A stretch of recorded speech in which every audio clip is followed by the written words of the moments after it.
In more than 24 hours since Hurricane Beryl tore through Houston. And now we're getting our first look from Air 11 of the damage that the storm left behind. Our Grace White joining us now with that. Grace. This is one of the biggest problems. Take a look at this video. It's just north of downtown where I-45 and I-10 intersect. Right now, part of the highway is shut down because there's a ton of mud on the freeway. They have crews there working to clean it all. You can see they're using high-powered washers on all that mud, and then street sweepers are going through to make sure it's all clear. Yesterday, these lanes were underwater, and this is a frequent trouble spot for the city. Now, this is a live look at the backup from that on Transtar. Taking a look at drivers now being detoured in the area near I-45 and I-10 where those lanes we just showed you are being cleared from all that mud. Definitely a headache for drivers. And look at this. Beryl blew off parts of the roof at NRG Stadium, a reminder of just how strong the winds, even in a Cat 1 hurricane, can be. Air 11 flew over this morning, and if you look closely, you can see those stadium seats inside. So definitely some repairs to be made. All of these images are a reminder of what these storms can do and how much work it takes to clean up the damage they leave behind. Sherman and Cheryl. All right, thank you so much, Grace. Right now, communities across Houston are cleaning up after Hurricane Beryl, and that includes the Timber Grove area, which is still recovering from the derecho 2 months ago. Reporter Maria Aguilera joins us live from that neighborhood on the northwest side. And Maria, what are people's primary concerns there?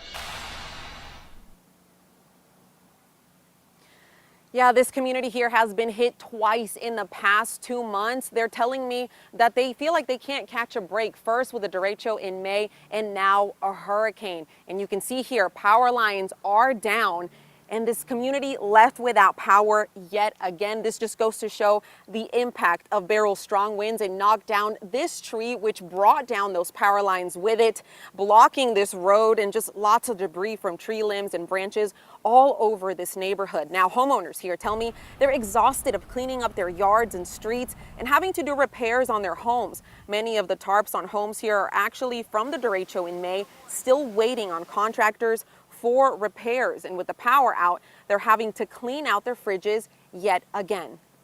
It's just, I'm tired. It's just, we just started getting back up and running from the derecho. Things were getting back to some degree of normalcy. And now this hits and it's just not fun.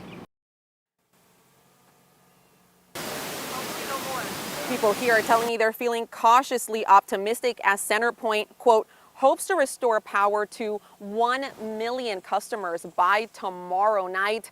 I think most of us without power don't want to get our hopes up. Of course, we're going to continue to cover this and have the latest on the power outages in our community in our shows later today. But for now, live in Northwest Houston, Maria Aguilera, KHOU 11 News. Thanks, Maria. Yeah, it is difficult to get out in that heat and work and pull debris, and then knowing you're going inside with no AC. That is tough. Thank you for your report. And along White Oak Bayou, one man and his family cleaning up their flooded convenience store. And of course, flooding along a bayou, not a surprise. Still dealing a blow to the family and the nearby community. Troy Kless joining us live along White Oak and showing us where he has been all morning.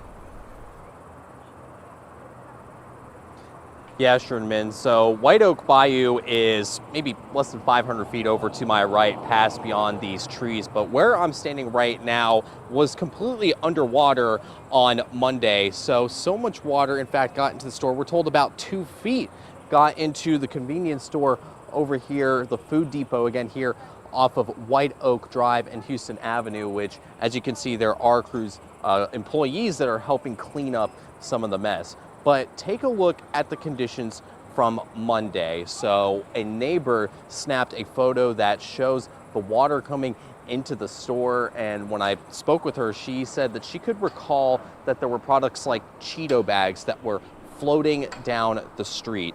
So again, the cleanup is nothing new to the employees here. I'm told that they've remodeled the building to withstand flooding, including having some waterproof walls and metal cabinets that are easier to clean, making for a faster recovery. I spoke with the owner's son, who says it's still a difficult time for them to be closed.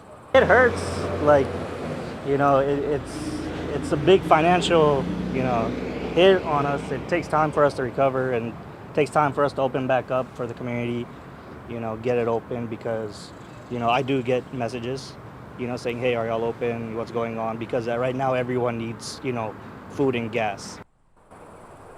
Now, currently, the store and the surrounding community is without power, but again, neighbors were keeping an eye on the store yesterday. In fact, I was told by the owner's son that the neighbors were looking out for some of the employees. In fact, someone took one of the employees in to their home when they couldn't make it back yesterday. So again, the cleanup's still well underway here, and again, could take around a week for this spot to reopen, which is a community store loved by many, is what I'm told.